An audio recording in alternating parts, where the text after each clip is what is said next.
Sejumlah ibu rumah tangga di Cilincing, Jakarta Utara mencurahkan isi hatinya pada Menteri Komunikasi dan Digital, Mutia Hafid, mengenai judi online yang kini menjadi petaka di keluarganya. Suami saya sendiri, karena dia mengalami seperti itu. Dari rumah tangga saya yang kehidupannya normal, biasa aja. Satu persatu, para wanita ini membuka diri tentang perubahan sikap suami atau anak-anak mereka akibat judol. Mereka menangis karena tak tahu harus bagaimana mengatasi masalah ini.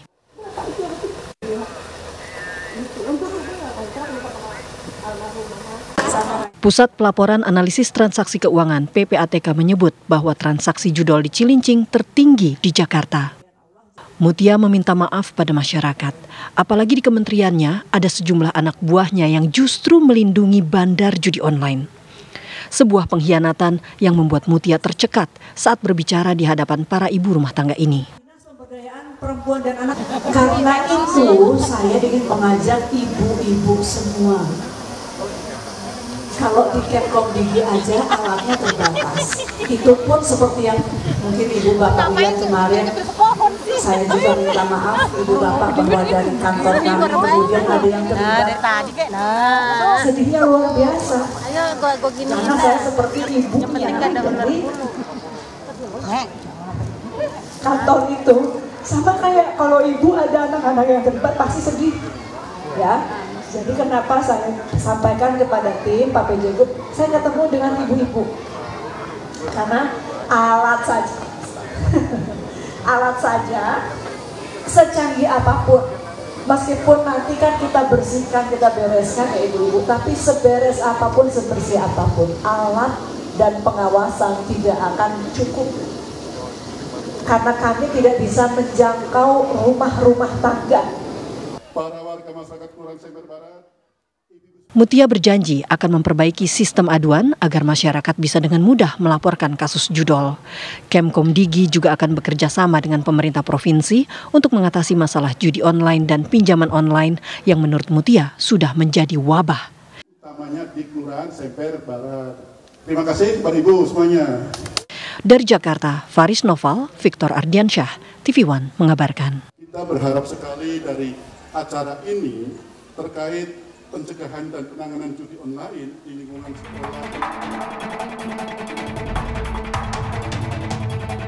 Judi online yang terus meningkat beberapa tahun terakhir jelas menebar kekhawatiran di masyarakat.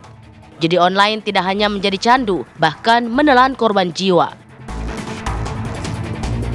Kementerian Komunikasi dan Digital bekerja sama dengan Otoritas Jasa Keuangan (OJK) untuk memberantas judi online di Indonesia. Hingga November 2024, Kemkom Digi dan OJK telah memblokir sebanyak 10.000 rekening bank yang terafiliasi judi online. Dalam pertemuannya dengan OJK, Menkom Digi Mutia Hafid menyampaikan bahwa pemerintah terus memantau aktivitas keuangan ilegal, khususnya yang berkaitan dengan judi online. Tidak sampai di situ, untuk memberantas judol, Menkom Digi juga bertemu dengan Jaksa Agung ST Burhanuddin membahas komitmen penanganan judi online. Dengan semakin menjamurnya fenomena judi online, pemberantasan judol sampai ke akar-akarnya menjadi salah satu hal yang paling dinanti oleh masyarakat. Tim TV One mengabarkan.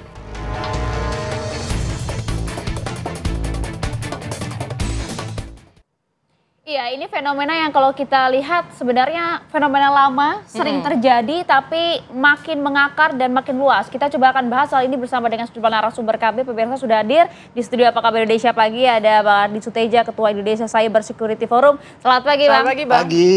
Nanti kita akan coba lihat data-data analisa dari beliau ya, Put ya. Dan juga sudah tersambung melalui sambungan Zoom bersama kami, ada Bang Abraham Srijaya, anggota Komisi 1 DPR RI. Selamat pagi, Assalamualaikum, Bang. Selamat pagi, Bang. Selamat pagi, Assalamualaikum. Waalaikumsalam warahmatullahi wabarakatuh. Saya langsung mau ke Bang Ardi terlebih dulu, Bang. Kalau kita lihat nih, oke, ini bisa kita katakan kan, ini bukan kasus baru, ini kasus lama gitu kan. Udah ribuan bahkan jutaan situs sudah diblokir oleh Kominfo dulu, bahkan hingga saat ini Komdigi juga per hari udah mencapai 18.000 situs ataupun konten yang juga diblokir. Tapi nampaknya tumbuh satu, mati satu, tumbuh 1.000 nih, Bang. Seperti apa?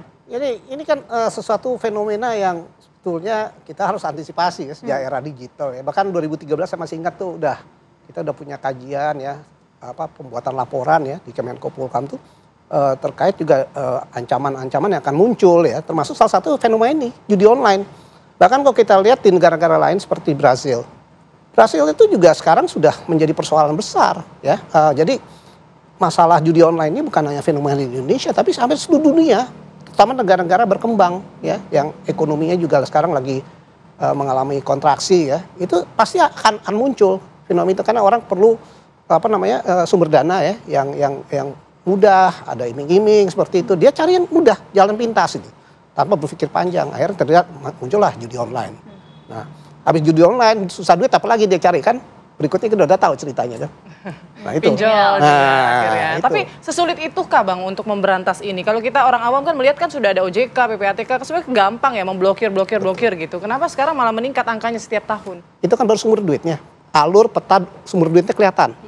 Tugasnya intelijen keuangan kan, PPATK. Tapi yang jadi masalah, server permain judi online-nya kan nggak ada di sini.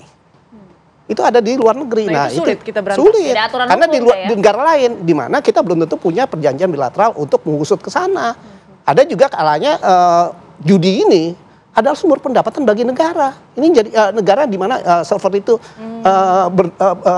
berdomisili. Yang dilegalkan di sana. Dilegalkan. Nah ini juga menjadi persoalan. Nah, sekarang bagaimana kita membangun semacam kemitraan ya, aliansi secara bilateral, mungkin multilateral, secara mungkin ASEAN ya, untuk bisa menghentikan alur ini. Nah itulah mungkin tugas pemerintah yang sekarang itu untuk mencari jalan bagaimana ini bisa dibangun kerjasama antar negara ini. Ya. Oke, tapi kan saya mau langsung ke Bang Abram. Bang Abram, kalau Anda lihat betulkah kemudian ini memang masalahnya karena harus ada komunikasi bilateral untuk kemudian membahas hal ini dan juga memberantas hal ini. Karena lagi-lagi kita tentunya nggak mau ya yang tertangkap di sini sudah susah payah pemerintah memberantas judi online. Tapi yang ditangkap hanya ibaratnya kerucuk-kerucuknya saja. Ini puncak kakapnya justru akarnya belum tercabut gitu ya. Itu dia Bang, monggo Bang. Ya, pertama-tama saya harus sampaikan dulu bahwa sebelum Bapak Presiden berangkat kemarin, beliau telah menyampaikan untuk seluruh instansi, mulai dari BIN, Kejaksaan, Kapolri, Komdigi, dan lain-lain untuk bersatu padu untuk melakukan pencegahan dan pemberantasan judi online ini secara menyeluruh. Dan yang kedua memang judi online ini di Indonesia khususnya itu menyasarnya menengah ke bawah. Jadi bukan menengah ke atas, menengah ke bawah, servernya di luar negeri. Polisi, aparat penegak hukum kita pasti memiliki kesusahan untuk dapat mengejar sampai di luar negeri karena sudah beda teritorial. Namun kami dari Komisi 1 juga mendorong agar kita membuka hubungan kerjasama internasional. Tapi problemnya adalah belum tentu pihak yang sebelah sana mau. Kenapa? Karena di tempat mereka itu legal, contohnya di Kamboja. Di Kamboja itu kalau misalnya kita punya izin license kasino, mereka bisa beroperasi dengan legal, termasuk mengoperasikan judi online yang lingkup wilayahnya bukan hanya di Kamboja, tapi di seluruh dunia. Maka dari itu tentunya ini bukan hal yang mudah untuk memberantas tuntas.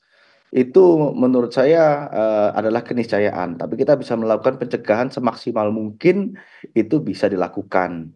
Nah, cara-cara yang kami kemarin sempat sampaikan adalah agar seluruh instansi ini bekerja sama, termasuk melaksanakan arahan Bapak Prabowo. Contoh, mulai dari PPATK, dari OJK membuat kerjasama dengan Komdigi kemarin, dengan cekrekening.id kalau nggak salah, untuk bisa mengecek rekeningnya, payment gateway. Lalu juga dari Komdigi sendiri harus dibuat aturan yang updated terkait pemblokiran situs ini. Karena pemblokiran situs ini tidak bisa hanya dilakukan oleh Komdigi, tapi pihak Kepolisian Republik Indonesia juga harus dapat melakukan pemblokiran. Karena selama ini mereka hanya melakukan portal aduan instansi di mana Polri hanya melaporkan kepada Komdigi. Ini website ini yang terindikasi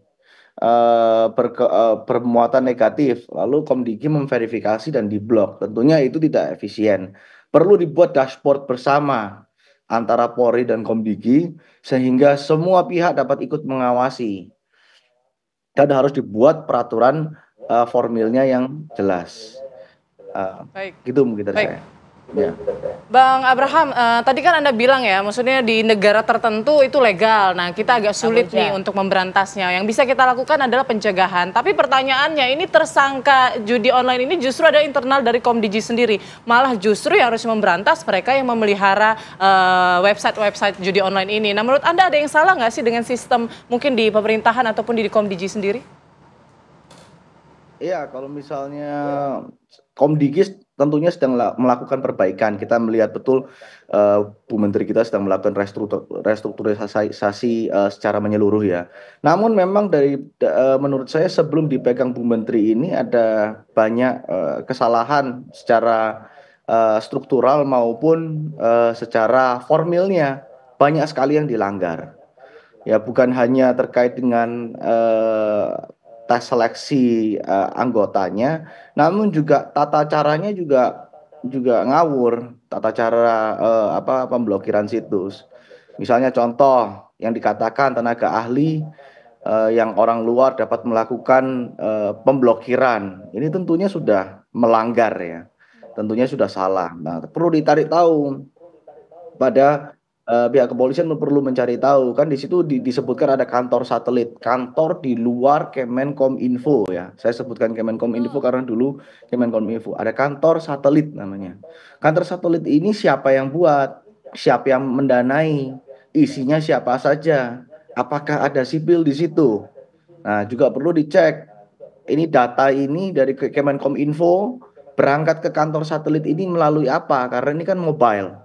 Ya kan, dikirim melalui apa? Apakah melalui portal WhatsApp atau melalui Telegram atau melalui email? Itu akan ketahuan. Terus setelah di kantor satelit, apakah pemblokirannya di kantor satelit atau pemblokirannya dikembalikan ke Kemenkominfo lagi? Kalau dikembalikan ke Kemenkominfo lagi, berarti yang blokir Direktur Jenderal, Dirjen, atau Direktur Pencegahan. Nggak mungkin Direktur Pencegahan sama Dirjen Aptika ini nggak tahu. Tapi kalau diblokir di kantor satelit, ya ini berarti kan sudah salah besar secara aturan ya. Karena aturannya yang memblokir itu adalah Dirjen Aptika. Nah, ini yang perlu diusut tuntas.